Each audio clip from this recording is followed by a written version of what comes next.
किसी गांव में एक किसान रहता था। उसके पास एक मजबूत और मेहनती गधा था। किसान उसे अपने खेतों से घर तक अनाज, सब्जियां और कभी कभी लकड़ी ढोने के लिए इस्तेमाल करता था। गधा बहुत ईमानदार था, लेकिन धीरे धीरे उसमें चालाकी भी आ गई थी। गांव के लोग कहते थे, ये गधा साधारण नहीं है, इसमें इंसानों जैसी अक्ल है। एक दिन किसान नमक की 2 भारी बोरियां गधे की पीठ पर लादकर बाजार ले जा रहा था। रास्ते में एक छोटा तालाब आया। गधा फिसलकर उसमें गिर पड़ा। जैसे ही नमक पानी में घुलने लगा, बोरी का बोझ हल्का हो गया। गधे को बहुत मजा आया। उसने सोचा, वाह, ये तो अच्छा तरीका है। बोझ से छुटकारा पाने का यही उपाय है। अगले दिन किसान फिर नमक लाद कर निकला। गधे ने जानबूझकर तालाब में छलांग लगा दी। नमक फिर घुल गया और बोझ हल्का हो गया। किसान समझ गया कि गधा चालाकी कर रहा है। तीसरे दिन किसान ने नमक की जगह रुई की बोरी रखी। गधा खुशी खुशी तालाब में कूद गया, लेकिन जैसे ही रुई पानी में भीगी, बोझ दोगुना भारी हो गया।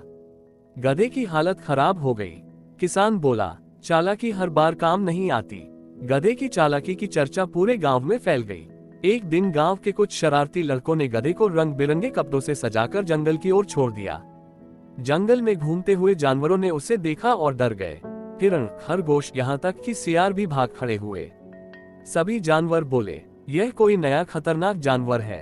गधा मन ही मन हंसने लगा। अरे, मैं तो साधारण गधा हूँ, लेकिन सब मुझे शेर समझ रहे हैं। वह घमंडी हो गया। उसने जोर से रेंकना शुरू कर दिया, ढेंचू ढेंचू। जैसे ही उसकी असली आवाज निकली, सब जानवर समझ गए कि यह गधा है। वे सब लौटे और उसे खदेड़ने लगे। गधे ने सोचा, कभी कभी चुप रहना भी सबसे बड़ी चालाकी होती है। एक बार किसान अनाज की बोरियां गधे पर लादकर शहर जा रहा था। रास्ते में डाकू आ गए। वे बोरे छीनना चाहते थे। किसान डर गया। गधे ने तुरंत चालाकी दिखाई। उसने जोर से रेंकना शुरू किया और पिछली टांगों से मिट्टी उड़ाकर डाकुओं पर फेंकने लगा। फिर वह जोर जोर से भागा और सीधे गांव की तरफ दौड़ पड़ा। गांव वालों ने शोर सुनकर लाठियां लेकर दौड़ लगाए और डाकू भाग गए। किसान ने गधे को गले लगाकर कहा, तू सिर्फ चालाकी नहीं, बल्कि बहादुर भी है।